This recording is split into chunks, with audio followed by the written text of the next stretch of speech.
Aujourd'hui, là, je vais vous faire tomber de votre chaise.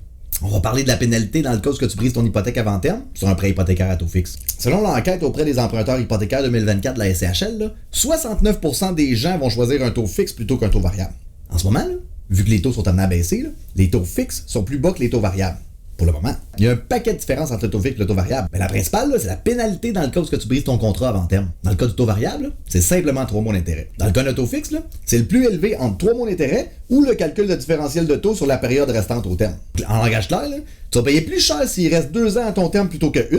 Puis plus la différence entre ton taux contractuel et le taux au moment où tu brises ton terme est élevé, plus tu vas payer cher aussi. C'est pas clair, hein? On va faire des exemples. 500 000 à 5% sur 25 ans, là, c'est 2908,2 par mois. Au bout de 2 ans, là, ton paiement il se divise comme ça. Capital, 936 par mois. Intérêt, 1977,96. Ça fait mal, hein? Ouais.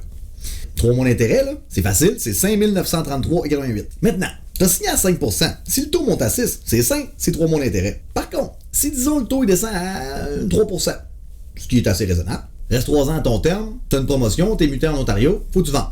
Il y a plusieurs formules pour calculer le différentiel de taux, puis ça varie d'une banque à l'autre. Mais on peut estimer facilement la pénalité en calculant comme ça. 2%, qui est la différence entre 5 et 3%, fois 478 791,62, qui est le solde restant au bout de 2 ans sur ton prêt, fois 36 mois divisé par 12 mois, parce que le taux d'intérêt à base il est calculé à l'année. Ça donne 28 727,51. Pas des cents, là. C'est des piastres. C'est sûr que si on fait le même calcul puis il reste juste 1,5, là, c'est rien que 12 301,5. Bon, mais là, tu vas me dire, ouais, mais qui brise son hypothèque avant terme? Là? Ben, pas mal plus de monde que tu penses. Tu te chicanes avec ta femme puis vous êtes plus capable de vous sentir? Faut vendre. Tu t'es blessé au travail, t'es à la CSST, mais les comptes commencent à s'accumuler?